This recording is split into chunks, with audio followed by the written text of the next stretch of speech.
Bueno, berez ez dut helburu zuzenik. Ni beti danik edukidet izan dut ahalmena konposatzeko. Bueno, berez, ni naiz autoekoitzailea. Beraz, dena koste guztien ere gain daukat. Momentuz. Gero ja, ezagutzera ematen naizenean, pentsatzen dut diskoetxe batzuk, norbait, espero dut behintzat. Zergatik hau, egitasmo edo proiektu hau oso luzia da. Da, aur baten sorreratik hasi, eta pausoz pauso, garapena, helduara doino sartu arteko garapen guztia hor dago. Eta, bueno, momentuz Durangoko azokan lehenengo plazaratu duten zede hau da 13 abestikoa, eta gero hauek ere sartuak daude, pixkat hobetuak nahi duzun bezala, diferenteek Durangoko azokan, hor zede bikoitza aurkeztuko dut. Eta da, sorreratik hasi, eta esaten zuen bezala, haurdunaldia, erditzea, zetborrestea, haur baten tamaren elkarrikikotasuna, txalo-txaloak, pixka bat 13 hartu ditu pixkatola, esaten den bezala, ahojo.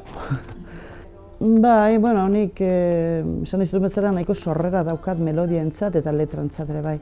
Nik gai bat baldin badaukat bizitzen dut gai hori, jakinduri pixkat ere behar dezu, noski sakontzeko, eta ordu nik asko empatizatzen sartzen naiz azalan, barruan, orduan bizitzen duzu. Melodia adibidez buruekin egiten duzu.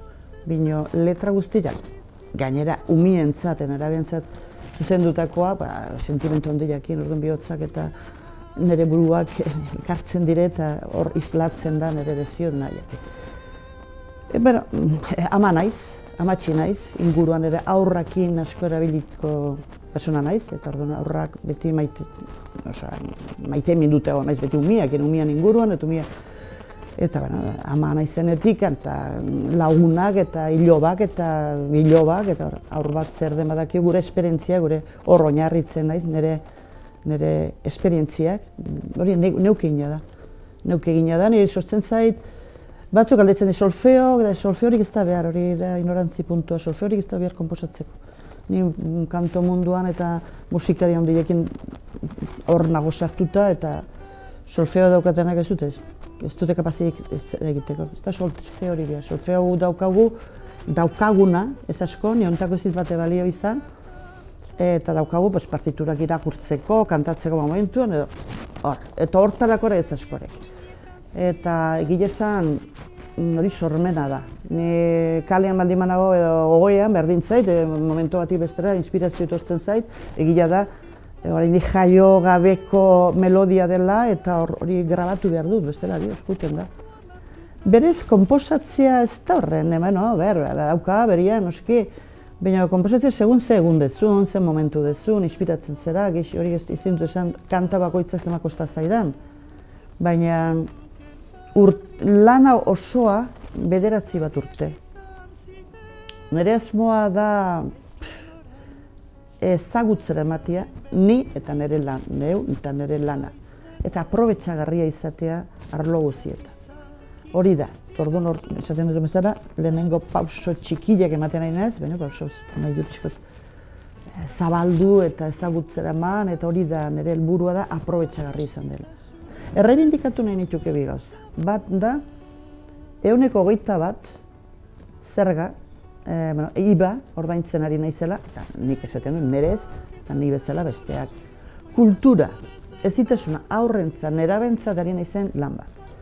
Eta sentitzen dut horren aldekoa diren, ni ez naiz horren aldekoa, eta are gutxiago aurrentzat eta nerabentzat ari naizen konposaket honetan. Zezen plaza batean, zezen bat torturatu hiltzen ikustea, 110 ordaintzen da IVA. Eta nik kulturan, barruan sartua, tope, eta 121. Gero beste bat ere, nik beti ikusi dut pirateatzeak, eta badaudela, eta ez dakidela. Jendea baleki, nik orain dakit, hori bizitzen ari naizelako, CD bat zenbat kostatzen den, kanporatzea, ikaragarria da. Ekonomiko aldetikan, ekonomia aldetikan, kontatu gabe nire konposatzeko lanak eta denbora pasatzen duzuna.